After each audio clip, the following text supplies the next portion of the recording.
You are a real estate investor, or you want to be a real estate investor, and you're looking for funding for your deals, not relying on banks, not relying on mortgage companies, not relying on hard money lenders, then don't go anywhere because I'm getting ready to plug you into the money right now.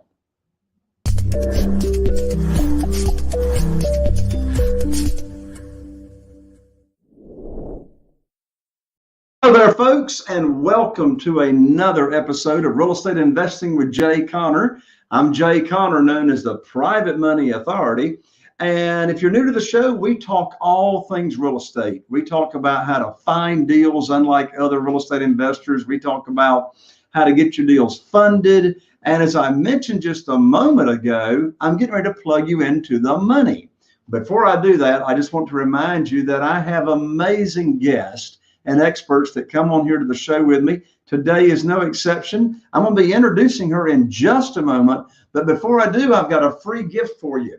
You see, I just released my new book, which is titled Where to Get the Money Now. And the subtitle is How and Where to Get Money for Your Real Estate Deals Without Relying on Traditional or Hard Money Lenders. Now, you can go over to Amazon and pay $20 for it plus shipping, or you can just let me give it to you for free. Now, I'm going to be totally transparent. I am going to ask you to cover a couple of bucks for shipping and handling, but I will send you the book for free. So you can get this book. Go right on over to www.jayconner.com/book.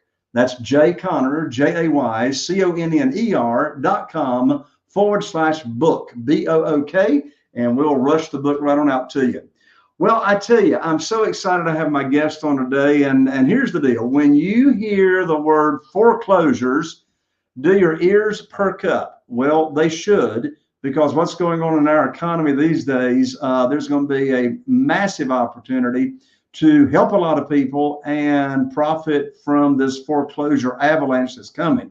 Another question, do you dream of owning your own business? Do you ever think about being financially free? How about taking the best vacations in the world? Well, let me tell you something. You are in for one big treat today, because my special guest that I'm going to be bringing on is America's most sought after real estate investor. And yes, she's going to be the guest today. Well, she started out as a broke single mom who had been fired from Denny's. Can you imagine being fired from Denny's restaurant?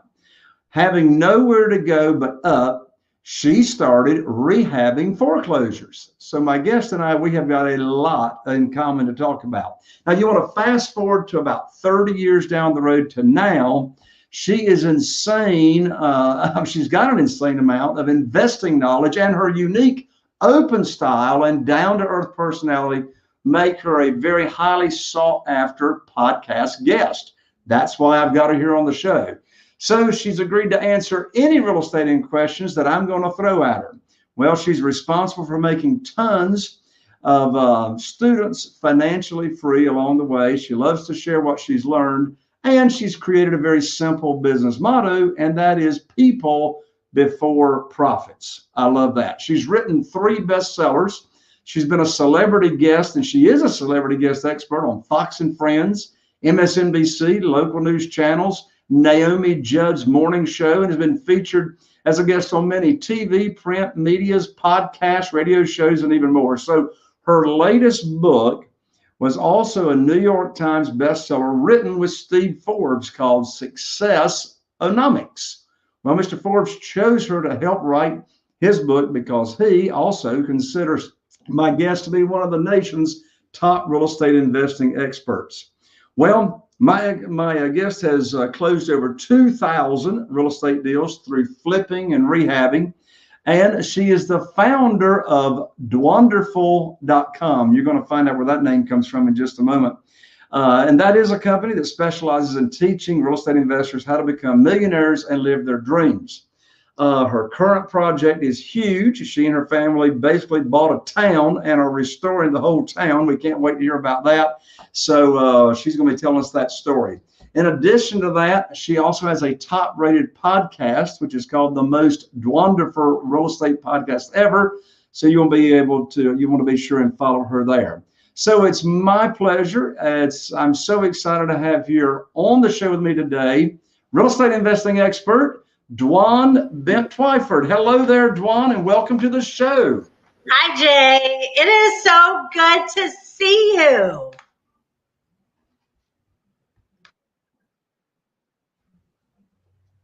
Can you hear me? Hello there, Dwan. Are you there? I am. Can you hear me? I got kicked off the internet there for just a second. So I said it's so good to see you, Jay. I've missed you.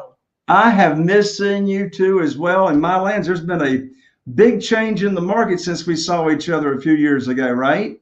I got to show you something. Look at that. I am impressed. You've still got my business card. This is the most beautiful business card I've ever laid my eyes on. And I keep it in a little plastic thing in my book because I'm like, I want to see Jay someday. I want him to see I've got your card.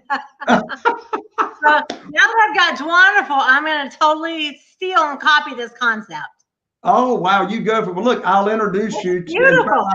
I spoke with my business card representative this morning, and yeah, they're solid brass business cards. Look how good shape it is. I keep it polished up. I'm like, oh, there's my man Jay. I love it. Well, Dwan, I want you to tell the audience. I mean, Mylands, you've been in real estate and been investing for a number of years, but how'd you get started? So I actually started when I was 30. So shockingly, I am 62 years old now. So it's really been a long time since I started investing. But, you know, I was married. I had a baby. She was 8 months old. And her dad and I kind of suddenly split up. And so now I've got a baby. I don't have any job skills. I mean, I've literally been fired from Denny. So I have clearly no job skills. And I just decided I needed to figure out a way to make money and to raise my daughter because I really didn't want to put her in daycare. So really, Jay, that was sort of the deciding factor for me is I had waited till I was 30. I was going to raise kids. I was going to be like the homeroom mom, the mom that makes the cookies, the Girl Scouts, the brownies. And suddenly being single with no help and no money and no income, I was, thrown into a really dark spot. And so I just really set out on a path looking for something that I could do and work from home and raise my daughter. And I found real estate investing. Awesome. So in the introduction, when I was bringing you on the show, you've got a ton of experience in foreclosures, rehabbing deals, and et cetera. So I want to get your take on this. So, you know, we had COVID come along. Yeah. And we've had foreclosures, you know, on a stay or put on a pause. What are you seeing over the next, say, year or two? What do you think real estate investors should be focusing on to really be aware of, you know, the times that we're in and you know, what strategies should they be employing given what's going on? Yeah, that is such a good question, Jay. I don't think the general public recognizes that when the bank keeps postponing the mortgage, it doesn't mean that the bank is going to automatically, I mean, you got to remember, this is last March until now. We're 15 months into people not having had to have made mortgage payments. And I don't believe the bank is just going to stick all the payments on the back and say, okay, make your payment in July. So what's going to happen is the bank is going to want all the payments now, and people aren't going to have them. And so it's going to cause, I keep telling people it's going to cause like a tsunami of foreclosures because the bank has everybody in a forbearance agreement. Now, I know that you know what a forbearance agreement is, but for the listeners that don't, when you're in a forbearance agreement, that means that what happens is the bank takes all the back payments and they divide them up over maybe 12 or 18 months and they add them on top of the mortgage payment. So you're going to have all these people that have a mortgage payment that was $2,000 and now it's $750 because they divided the payments over 18 months and now it's went to 2,700, and people aren't going to be able to make their payments. Exactly. So, you know, you've been tracking and watching the foreclosure market for many, many years. In today's market, what is your best way or your favorite way to actually reach out to these people that are either behind on payments or in foreclosure, to communicate with them to offer a solution to their problem? Well, I think one of the easiest things especially for a new real estate investor, is to get online at the county courthouse. The county courthouse shows all the people that are in foreclosure. And I understand there's like a moratorium on actually foreclosing on people, but that doesn't mean people aren't getting placed into the foreclosure process. So you can find online, not online at the courthouse, you can find all the foreclosures, the people going through divorce, the people filing bankruptcy, the probates. You can find all of those people online, and it's free. So for someone that's new, doesn't have a lot of money, doesn't have a lot of experience, you know, free is always great. Free is great. But what's happening is a lot of people are literally just moving out of their houses, and they're moving back with family, and families are starting to live together again. And people are just walking away because they're not going to be able to catch back up. So that's going to cause two things. It's going to cause short sales to go crazy again, because the banks are going to have a cajillion houses sitting there that with people that are in foreclosure, and it's going to cause the bank to do loan modifications, which is where the bank runs your credit, checks if you have income, you know, make sure you have a job and all that, and then they may take the payments and put them on the back and, you know, get you back on track, but you have to qualify for that. So if you're still on unemployment and you're making less or part-time, you're not going to qualify. So that's going to put people in a situation of being in a forbearance or in foreclosure or just walking. So I'm telling real estate investors, the top two things I feel is subject tos and short sales. I agree with you. You know, I haven't done a short sale in years, quite frankly. And like you just said, if somebody doesn't know how to work the short sale process, or at least have a real estate agent or somebody on their team to negotiate short sales, yeah, they sure need to get educated on that. I'm sure you would agree. Right now. I've been doing a lot of webinars lately telling people, listen, there's a short sale wave coming. And it's kind of like the 2008, like it's not even like you need to get prepared. It's already here. Like right now, this is one of those things where, you know how they have all those like multi-level marketing companies and people go get in on the ground level. And then, 5 years later, it's already blown up. We're at a situation where we have like a brand new ground level today. Like this is the day, not wait and see. Let me see how the market, let me wait 6 months. Let me see what's going to happen. Investors need to be investing this very minute. And the fact that you can help people raise private money, you put those two things together, and the money aspect and the millions of foreclosures and even the short sales, and that's like a perfect marriage.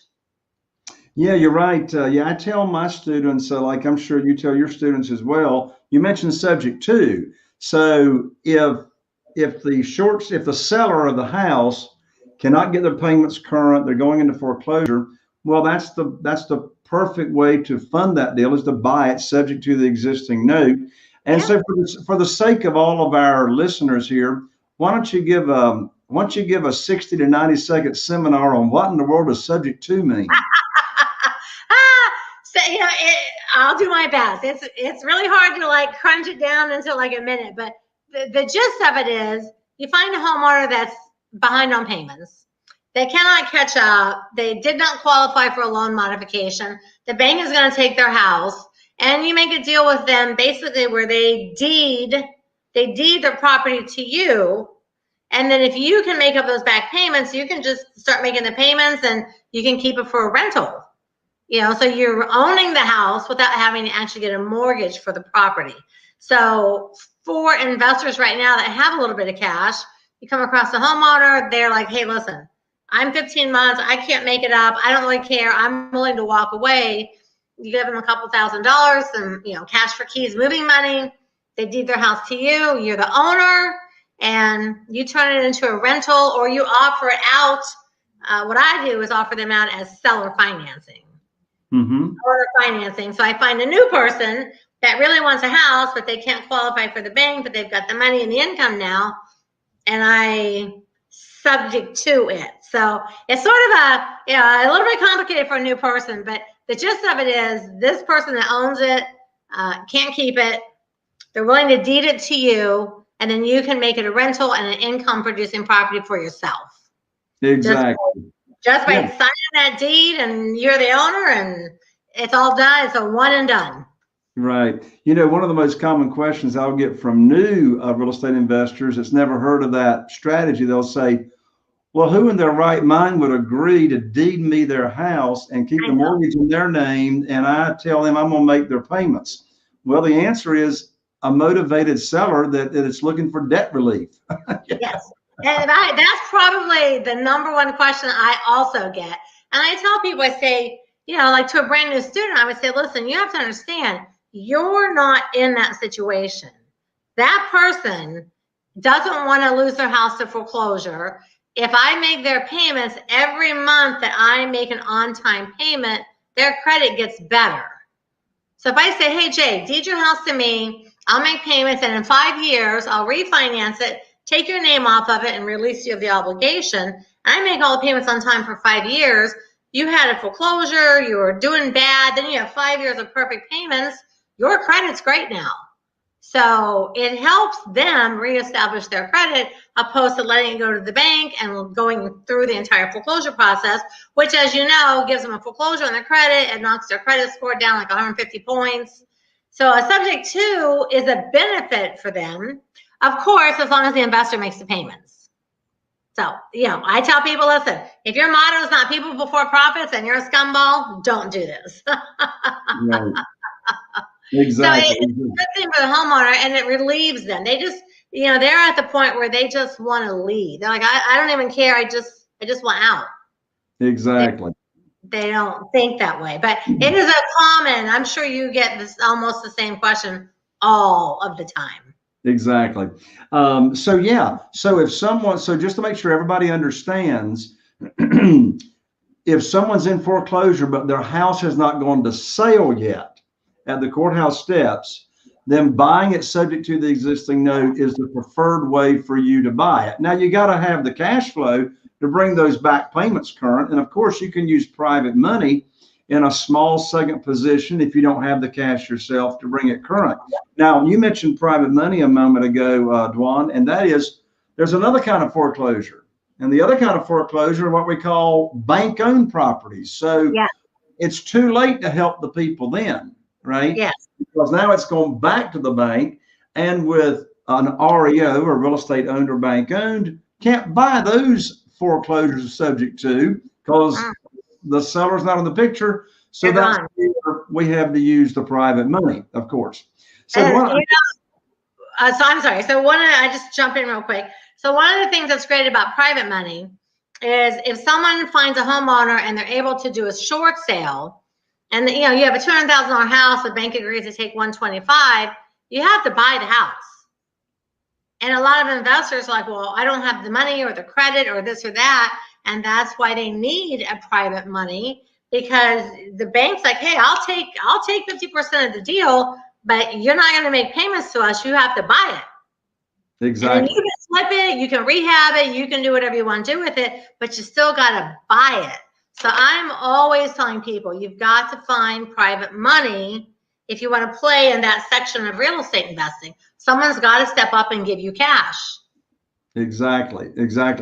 So I got another question for you while we're on the topic of foreclosures. So we know how to locate these. I mean, there are people that their houses are in foreclosure, hasn't gone to sale yet. It's public record. So what is your preferred method or methods of contacting these people? How do you get up with them? Do you knock on their door? Do you mail them a letter? Do you skip trace them? Do you text them? What do you do? I got to tell you, it's been 30 years. I still like to go door knocking. And I know people are thinking like, oh, if I have to door knock, I'm not going to do it. But when you show up at their door, nobody does that. And people psychologically think like, oh my gosh, they're going to be mad. They're going to scream. They're going to yell. They're going to slam the door in my face. But people are so grateful and they're so happy. And they're really like, oh my gosh, someone came to try to help me. I can't believe it. So I still like to go door knocking.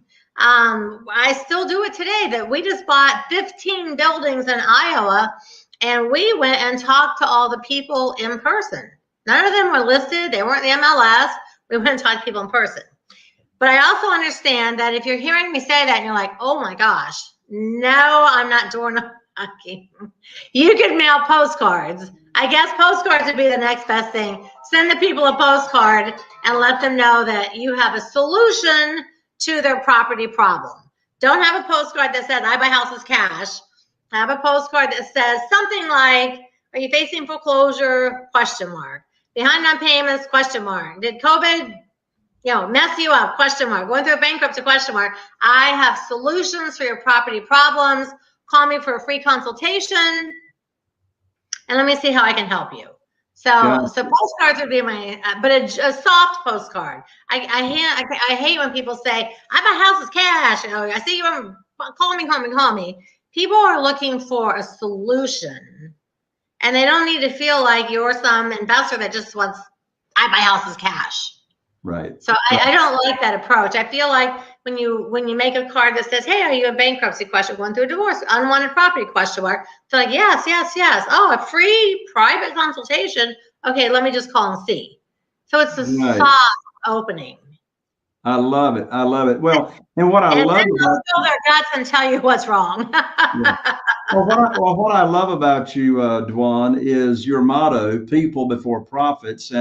And I say all the time, if you're coming to the table with a servant's heart, genuinely interested in the other person, it's always going to pay off. And like for example, when people respond to our letters, and we have a series of 8 letters that are soft, like you're talking about, that are people in foreclosure. When they respond to our letters and get on the phone, one of the first questions we ask is, do you want to keep your property? Do you want to keep your house? And if the answer is yes, then we tell them up front, we're not attorneys. I'm not certified in any kind of way, but I do have a lot of experience in giving people ideas on how to help keep their house. So we got a list of 10 ways that we go over. And guess what? If they end up keeping their house, me and my team get nothing out of that direction. But you know what? What goes around comes around. How many people do you think they're going to tell? What? It's so funny you said that. We have this thing called the Fed Up package, and it says, are you fed up with foreclosure? These are your 10 options. And the 10 options, the first one is loan modification, because that's usually the first thing the bank asks for.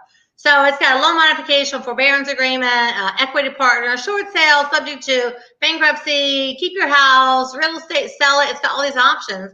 And that's what we tell people too. Like, listen, we're just going to help you buy time to stay in your house, or help you stay if we can. But if we can't, then we're here to buy it from you. And I agree with that so much with what you say, because initially, they're not usually like, oh my gosh, I want to sell my house to a real estate investor. They don't know what to do. So when you offer them the help and the questions and you help them, I agree with you. You do the good, and then the money comes. So if you don't make it about money, the money will come. Now that's a writer downer right there. If you don't make it about money, the money will come. In fact, you know what, Dwan, every time, and I can look back over my entire business career, anytime I have gotten involved in any kind of venture, and my primary motive and only motive was the money, never happened. I mean, they fall apart, don't they? Well, I never got off the ground, like, back in the, 30, 40 years ago. I mean, shiny object syndrome, the multi-level marketing opportunity comes along, and I'm chasing it. And the only thing I'm chasing is the money. And guess what? The more you chase money, the more it eludes you, right? Yeah, it does. It's funny. I tell people, and I say, listen, I'm an open book. I said, when I did my first couple deals, my husband was in jail. So I had a husband in jail. I had a daughter. I had no income. I had nothing. And my first few deals were completely about the money because I didn't have any. And I also went through a foreclosure and I lost the house in foreclosure. So the very first like 2 deals, I was just like, okay, how can I help this person? I got to make money. I got to make money. I got to make money. But it only took me like 3 or 4 deals to recognize, especially because weirdly enough, my first like 10 deals were all with single women. And I thought, they're going through what I went through. I just need to help them. I wish somebody would have helped me. And if I help them, it'll be okay. So it only took me 6 months to recognize if I make it about the money, it's not going to work. If I just help these people out, I'll make money because, you reap what you sow. So, but I mean, my very first deal, I only cared about making money to feed that baby. And I did a very fair deal we did an equity split on my first deal, which is insane because I didn't know what I was doing. With a handshake, we made a deal like a hug and a handshake. Okay, we're going to split the money. And I was like, what was I thinking? But, I didn't know. So thank God it worked out. But yeah, within just a few months, I was like, you know what? I'm just going to help people, and I know that I'll make money. And I never worried about the money after that. Like never again did I worry. 30 years later, I never worried about the money. Exactly. Well, I got one more question for you before we wrap up. And here's the question I'm really interested in, because I mean, you are an expert on door knocking and, being right there in person. Yep. What is your approach when you knock on the door? I mean, even down to the detail of, do you step back down the steps? Do you stop, stay away from the door? What happens when you knock on the door, and what's your like bullet point scripting when they answer the door? That is such a good question. So basically, I usually have I have something in my hand, like a clipboard looking thing, and I got my pen, and I'm like, they answer, I'm like, hey, Mary, and yes. So I have this clipboard, and on it is actually all of the foreclosures. So I print them out so that their name is on a list, and I can physically show them this list. And I just say, hey, my name is Dwan, and I'm a full-time real estate investor, and we specialize in helping folks that have a problem with their property. And I'd really like to know what I can do to help you out, and what have you done so far? Just that simple. And they'll say like, oh, I don't have a problem. I say, well, see this list right here? Your name is on here. So this says you have a problem, but it could be wrong. But let's just talk about your situation. And then they'll say, well, I'm behind a couple payments. And then I hand them my Fed Up with Foreclosure package. And I say, well, these are 10 options that you can do to try to buy time to stay in your home or sell it if you want to. And these are your options. Let me give you free information. So it's a 30-page packet. Here's some free information. Let's talk about some of these options and see what you've been doing and see what we can do to make things work out. So by handing them that information packet, it takes first of all, it takes the pressure off of me to conversate with them. It also takes the pressure off of them to be like, oh my gosh, why is this woman at my door? And we're looking at this paper and we're talking about, did you try a loan modification? Did you try a forbearance agreement? Did you try this? Did you try that? And then they open up and they'll start talking to me. So it's really as simple as just like, I specialize in helping folks like you solve their problems. I want to know what I can do to help you out. And almost always, I don't have a problem. And I'm like, well, I've got all these foreclosures right here that I printed from the courthouse, and there's your name right there. So maybe it's a mistake. So let's just talk about it for a minute. And they open right up. But I do step back. I do step back because, it's COVID. But I step back anyway, because a lot of times it's just a woman answers the door. And if you're right there, you don't want to scare the person either. So I step back about 3 feet and I talk. And once I hand them the information, they just blurt out everything that's happening. Right. I'm my hair, I'm a crazy husband, and you know how Bill looks, and everybody loves us. So do most of them invite you in? Sometimes, yeah, they do. Typically, I don't. I used to always just go in and sit and talk with people, but I find out what happens is when they invite you in, you end up sitting down with them for 3 hours and they're telling you all the things that are wrong and why they're not a loser and how this, they don't know what happened. And if they don't work with you, you wasted so much time. Right. So what I say now is, and it's not that I don't want to listen, but I've had that happen to me hundreds, thousands. I've had it happen to me thousands of times where I spent 3 hours with someone that didn't work with me. And I can't give them a seminar, So now what I do is I say, hey, listen, I'd love to come in and talk, but I have to talk to all these people on this list today. Let me get your phone number and I want you to look at this package and I'll call you back tomorrow. There you go. That way it's short, and they can look through the package. I call them the next day, and then on the phone, I can get more to the point. Do you want to move? Do you want to stay? What's your financial situation? How can I help you? Yeah. So I don't go in anymore. I did for like a decade. And then I'd be in there, and they're like making me tea, and we're having cookies, and next thing you know, it's like, oh my gosh, I've been here 2 hours. What am I doing? So I had to stop doing that because I like to talk, and then they like to talk, and next thing you know, it's like the next day. Oh my word, mercy. So, so you get their information, you follow up with them. So now your average visit is what? 10 minutes? Tops. 10 minutes tops. Yeah. Because it sounds to me like your objective is to give them the packet and get their phone number. Yes. And you're pretty much done.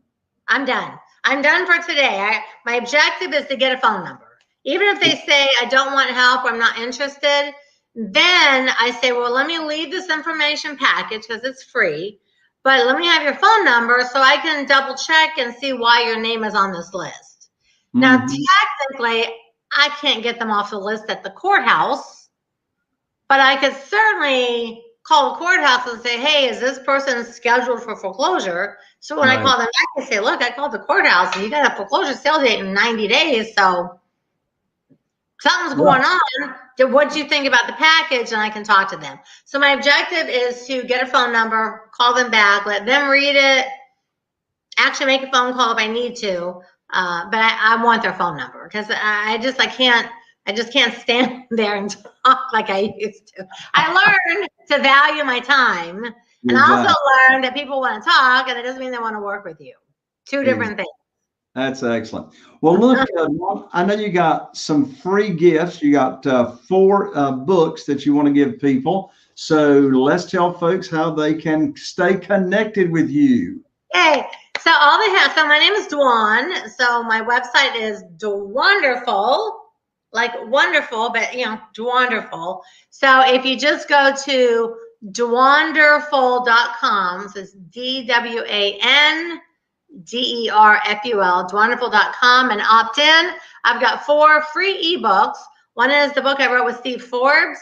One is a book my husband wrote with Dan Kennedy about marketing. One is about short sales, and one's about how to flip houses.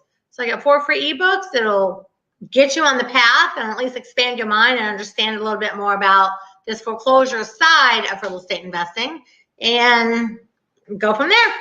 Well, I tell you, Dwan, the books are very, very timely with what's going on in our market. So again, folks, you can go over to www. And that address is www.dwanderful, that's spelled DWANDERFUL.com. Again, that's www.dwanderful.com. Dwanderful. Well, Dwan, thank you so much for joining me on the show. What a treat to have you on. Oh, thank you, Jay. You look so great. I'm so happy to see you. You just look great. Well, I appreciate it so much, and you do too. Well, look, we'll stay in touch, Dwan, and thank you so much for offering the audience the wonderful gifts that you did. And so, folks, there you have it. Another episode of Real Estate Investing with Jay Conner. I'm Jay Conner, the Private Money Authority, wishing you all the best. And here's to taking your business to the next level. I'll see you on the next Real Estate Investing with Jay Conner.